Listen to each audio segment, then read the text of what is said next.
Hello guys, welcome back to Car Obsession and welcome to another walk around. This time I'm joined by the brand new Ford Kuga ST Line X plug-in hybrid. Yes, I know, it's quite a mouthful, isn't it? As always, I will take you around the car, talk you through the specification and give you my first impressions. So yes, here we go. The brand new third generation Ford Kuga. I would say compared to its predecessors, the design approach on this one is less aggressive and a bit more rounded. Now, I wouldn't say this car is ugly, but I do actually prefer the last version, which some of you may remember I tested many moons ago. As I've mentioned, this is the ST Line X, meaning you get a sportier package. So you get ST Line specific styling. Normally on this model, you'll get 19-inch alloys, but I do have 20 inches as an optional extra. The red brake calipers are standard though. Speaking of optional extras, this polar silver paintwork, which I really like by the way, that is also optional. I believe it is £600. And despite the rubbish weather we've had in the UK, the car has stayed really clean, which is even more impressive when you bear in mind I drove this in what was pretty much a monsoon a few days ago. So yes, that's quite impressive. In regard to what you get as standard, you get front and rear LED lights, although this car as an option does have the upgraded front LED headlights.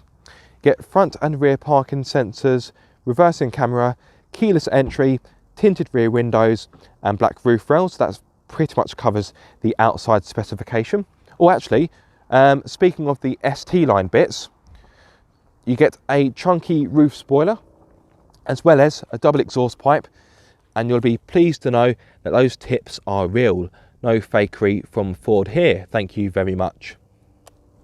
In regard to how much this car would cost you, this is the ST Line X plug-in hybrid, and this has a starting price of £38,005. The car you see before you has got a few options, therefore it is around £41,500. And a few people have said, oh, that's quite expensive, but when you compare this to comparable rivals, the Kuga, I would argue, is pretty much on the money. Let me take you inside the car. As I mentioned, we've got keyless entry, open sesame. Inside, you've got more ST Line specific styling, so a flat bottom steering wheel with plenty of red stitching, which I love. You get seats which are trimmed with fabric and leather, as well as much more red stitching. Thank you very much, Ford. The driver's seat is 10-way electronically adjustable, and both front seats are heated, as well as the outer rear seats. That is as standard. Right, let me take you inside the car. Now, a few have said that the interior of the Kuga is a little bit uninspiring, and whilst it is quite plain, I would say there's nothing particularly wrong with it. Everything is functional, everything is where you would expect it to be. Yes, some may say that there's quite a lot of buttons down here, but I would much prefer to have proper physical buttons for the climate control. As standard, you get dual zone climate control, as you can see there. I've got a heated steering wheel, and as I've mentioned, the front seats are also heated. Let me turn on the ignition. You also get, as standard, a 12.3-inch digital display, which looks fantastic, and an 8-inch touchscreen, which I think looks, dare I say, a little bit small. I think because this is quite a large dashboard, I just think this touchscreen looks on the small side, but some of you may think that I'm chatting rubbish. But yes, 8 inches at your disposal. This has the Ford Sync 3 navigation system. So I've got DAB radio, Bluetooth, navigation of course, and smartphone connectivity. So Android Auto and Apple CarPlay. I've got the heated windscreen, which you would expect from a Ford. So yes, I've got plenty as standard. So if I actually turn the ignition on, that noise you can hear is the head-up display, which is an optional extra, but quite nice to have. So I really like the digital display. It's not quite as fancy as the Audi Virtual Cockpit, but Audi Virtual Cockpit. Get your words out, Aaron. But it's still nice to look at, and it does change with the driving mode. So down here, I've got this button here, which changes your drive modes, of which I have 5. So you've got normal, eco, and as you can see, the display will change to suit the driving mode. I say it's not changed massively, has it? But you get the point. You've got sport, which probably has a more, there we go. Yeah, that's a more, what's the word? Oh, a more obvious change. Not the word I was reaching for, but I'm not too sure what I was reaching for. You've got the slippery, which was very handy when I was driving in flooded roads a few days ago. And last but not least, you've got snow and sand assist, which I don't think I'm going to be using anytime soon. As well as having the 5 drive modes, you've also got another button down here marked EV. Hit it, and you've got 3 ways in which to use the hybrid powertrain. So you've got, hang on, where are we? Auto EV, whereby the car basically does it for you. You've got, well, the 2 in the middle I can't access because the battery is flat, but you've also got EV now, just that one there, whereby the car will go into EV only. You've got EV later, which is this one just there, and that's when you save the EV power for a later time. And the last one, which is EV charge, where the car uses the engine to charge the battery. Speaking of the battery, it is a 14.4 kilowatt hour, and you can drive the Kuga on electric only for up to 35 miles. Pretty handy. To show you a bit more of the cabin. This rotary dial down here, I'm not a massive fan of. I just think it feels a bit cheap, a bit nasty. Well, actually, to be fair, to say it feels nasty is a bit harsh, but yeah, the quality isn't fantastic, that's what I will say. You do have a soft touch on the dash, and some of you do wonder why people like me bang on about a soft touch dashboard. It just denotes better quality, but as others will say, well, if you have a hard dashboard, it's easier to maintain and clean, which I do understand. I do have a wireless phone charging pad, but that is an optional extra. I'm not too sure if I've mentioned it, but I've got the heated steering wheel and dual zone climate control. I think I may have mentioned those already. Right, let's turn the car off for the time being, so I'm just wasting fuel for no reason. Let me speak about the Practicality. So the door bins are of a decent enough size. That bottle there is 1 litre, and you've got a bit of space left over. In fact, you do actually have another bottle holder there, although I'm not quite sure how that would work, because I don't think the idea is to, I don't think you could have 2 bottles in at the same time, but anyway. What else do I have? I've got a sunglasses holder, which I like. That's just handy. There we go. A cubby down here where you can pop your smartphone, and as I've said, this car as an option does have the wireless phone charging pad. 3 cup holders, so you've got 2 regular sized ones and 1 for an energy drink. A little slot here where perhaps you can lose some, pop some loose change or perhaps the key. In here, you've got more storage underneath the centre armrest. You've got a tray which can be removed, and you've got more storage in there like so. And last but not least, you do get a glove box which offers a fairly decent amount of space. Getting a good driving setup is easy because the steering wheel, as you would expect, adjusts for rake and reach like so. And my driver's seat, in case I haven't mentioned it, is 10-way electronically adjustable. Right, let me step into the rear. One thing you get as standard, which I haven't mentioned, is the B&O sound system, which sounds pretty fantastic. Common autofocus, there we go. Got there eventually. I'm going to leave the ignition on because I need to demonstrate something. So as always, the driver's seat is set for me. I'm 6'2", so I am of course a taller chap, but as you can see, the space left over is pretty ample. I've got a decent amount of knee room, and also if I bring you down here, a good amount of leg room as well. So look, decent knee room, good leg room, and I can fit my feet underneath the driver's seat, so I can really stretch out and relax. Headroom isn't too shabby.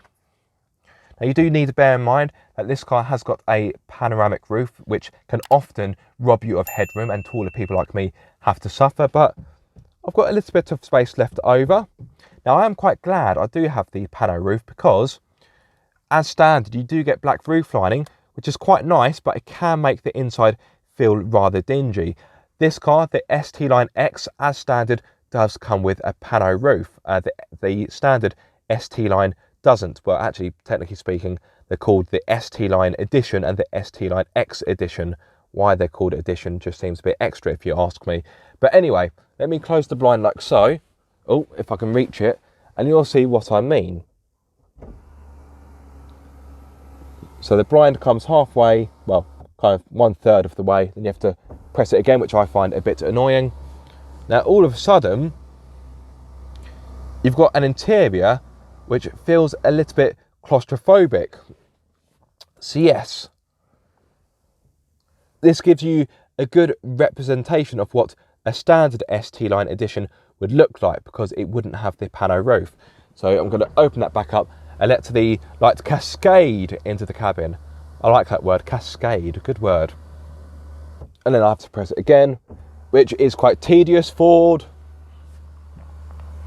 In regard to practicality, you've got map pockets either side, a hook where you can hang up an item of clothing, common autofocus, do your thing. Nope, okay, I give up. The door bins aren't the biggest, but you can fit in a small bottle. That is 500 millilitres. But yes, a little bit disappointed the rear door bins aren't larger. You do have an armrest in the middle with 2 cup holders in there. And of course you can use the armrest for better comfort. Speaking of better comfort, there is a lever down here. And as you will see, the rear seats, they recline. That's quite a poor camera angle. I do apologise. A bit difficult to recline the seat, film it, and put pressure on the seat to make it go backwards at the same time. The rear seats also slide forwards and backwards to give you better versatility. You do get ISOFIX points as standard, but I would argue that almost goes without saying, particularly in a car like this. I think fitting 3 people in the back would be a bit of a squeeze. And the middle seat is quite slim, but if you want to carry 2 adults or children, it will be absolutely fine. And in regard to how easy it is to get a child seat in here, Mrs. Car Obsession did it yesterday with very little concerns. To finish off the rear specification, as it were, you've got ventilation, the buttons for the heated outer rear seats. So if you're sat in the middle, tough luck, you're going to get a cold bum.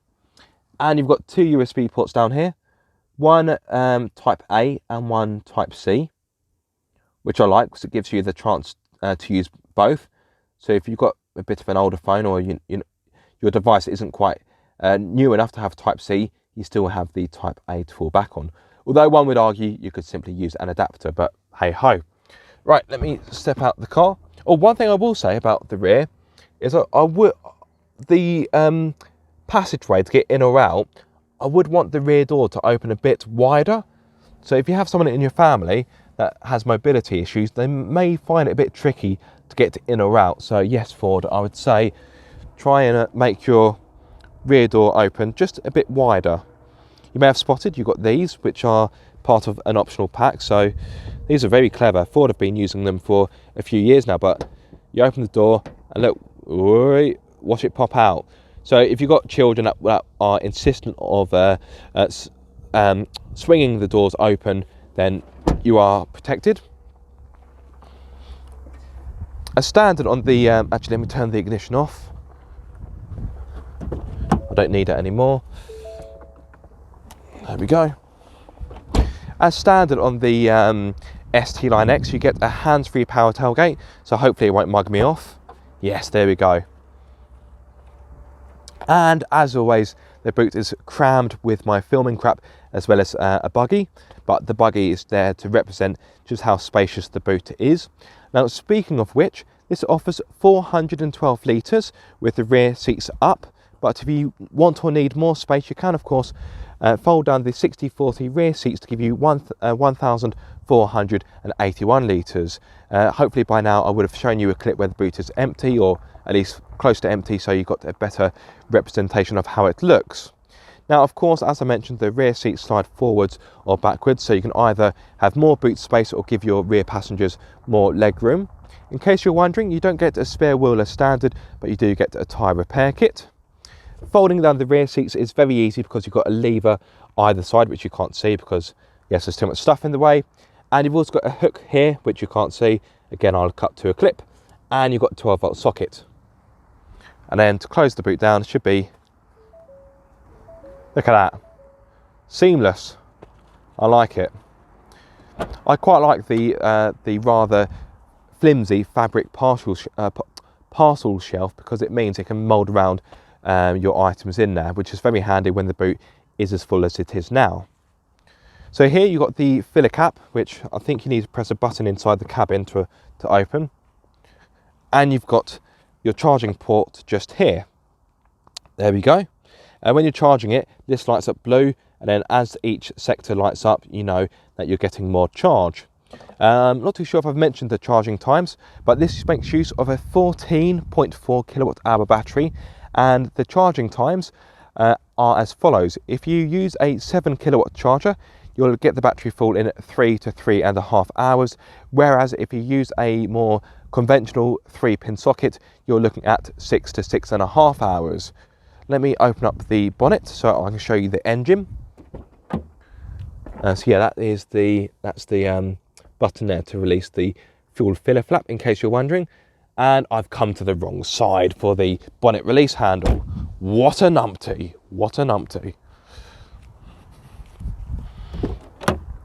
Now, one good thing about this is all you have to do is pull it twice, and you don't have to faff about with any of those levers underneath here because it lifts straight up, which for this video is particularly helpful.